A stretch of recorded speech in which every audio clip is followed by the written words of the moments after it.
அனைவருக்கும் வணக்கம். பாரம்பரிய திருவள்ளுவர் குல வம்சம் பிரசன்ன ஜோதிடர் சுப மாரிமுத்து, 30 ஆண்டுகால ஜோதிட ஆராய்ச்சியாளர், திருப்பூரிலிருந்து இந்த பதிவு உங்களுக்காக. இன்றைக்கு உங்களுக்கு ஒரு அற்புதமான ஒரு விஷயத்தை இன்னைக்கு உங்களுக்கு கொடுக்க போறேன். இந்த இடம் விற்க மாட்டேங்குது, நிலத்தை நிறைய பேர் பார்க்குறாங்க, ஆனால் நிலம் விற்க மாட்டேங்குது, என்னன்னே தெரியலைங்க. நானும் என்னென்னமோ நிலத்துக்காக என்னென்னமோ பூஜையெல்லாம் பண்ணி பார்த்துட்டேன், எனக்கு நிலம் விற்க மாட்டேங்குதுன்னு நிறைய பேர் ஜாதகம் பார்க்க வரும்போது, இந்த பூமி வித்துச்சுன்னா பிள்ளை கல்யாணம் பண்ணிடுவனுங்க, பையனை படிக்க வச்சிருவேன், ஒரு வீடு கட்டிக்குவேன், பாட்டம் போட்டு சம்பாரிச்ச சொத்து, பூர்வீக சொத்து, என்ன சாபமோ பாவமோ தெரியல, அதனால எனக்கு எப்போவாவது சீக்கிரமாக வீடு விற்று கொடுத்தா, அந்த இடம் விற்று கொடுத்தா என் வீடு நல்லா இருக்கும், என் வாழ்க்கை நல்லா இருக்குன்னு நிறைய கேட்பாங்க. அதுக்கு ஒரே பரிகாரம் தான். அதாவது உங்கள் வாழ்க்கையில் இது நீங்கள் மறக்காமல் தெரிஞ்சு வச்சுக்கோங்க. இந்த இடம் விற்கணும்னா விற்கிற மண்ணவே எடுத்து தண்ணியில் குழச்சி ஒரு விநாயகரோடு செஞ்சு வெத்தலை மேலே வச்சு 7 செவ்வாய்க்கிழமை விளக்கு போடுங்க. உங்கள் வீட்டில் வச்சு அந்த இடம் விற்றுரும்.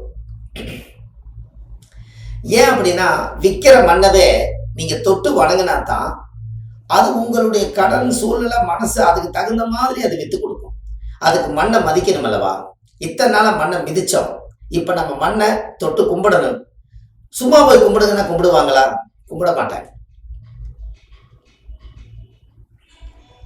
அப்போ அதனால நம்ம என்ன பண்ணலாம் அப்படின்னா, அந்த மண்ணை தொட்டு கும்பிடணும் அப்படின்னா, வாழ்க்கையில் நீங்கள் ஒரு விநாயகர் சிலையை செஞ்சு மண்ணிலேயே விநாயகர் பிடிங்க. மண்ணிலேயே விநாயகர் பிடிச்சி நீங்கள் அதுக்கு ஒரு வெத்தலை மேலே வச்சு தான் அந்த சாமி நீங்கள் கும்பிடணும். வினையை தீர்க்கக்கூடியவரும் கடனை தீர்க்கக்கூடியவரும் நம்மளுடைய குடும்பத்தில் பிரச்சனை தீர்க்கக்கூடியவரும் முதல் கணபதி விநாயகர் தான்.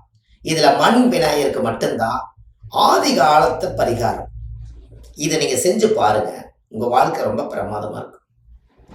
செம்மண்ணு எம்மண்ணுக்கு தோஷம் இல்லையா? அந்த செம்மண்ணில் ஒரு விநாயகரை பிடிச்சி தேங்காவை உடைச்சி வச்சு ஃபஸ்ட்டு நாள் சாமி கும்பிட்டு 7 செவ்வாய்க்கிழமை விளக்கு போட்டு சாமி கும்பிடுங்க. வீட்டில் தினமும் நீங்கள் கும்பிடலாம். இடம் விற்கணும், நல்லவங்க வாங்கணும், அந்த காசு நல்லதுக்கு பயன்படணும்னு நீங்கள் பிரார்த்தனை பண்ணி விளக்கேற்றுங்க. அது எவ்வளோ நல்ல வேலை செய்யுதுன்னு பாருங்க. இதெல்லாம் எளிமையான ஆதிகால பரிகாரம். இதெல்லாம் உங்களுக்கு ரொம்ப ரொம்ப இடம் விற்கிறதுக்கு நாம் இடத்த எத்தனையோ அந்த இடத்துல மரம் செடி கொடி உயிரினங்கள் எல்லாத்தையும் அழிச்சிருப்போம்.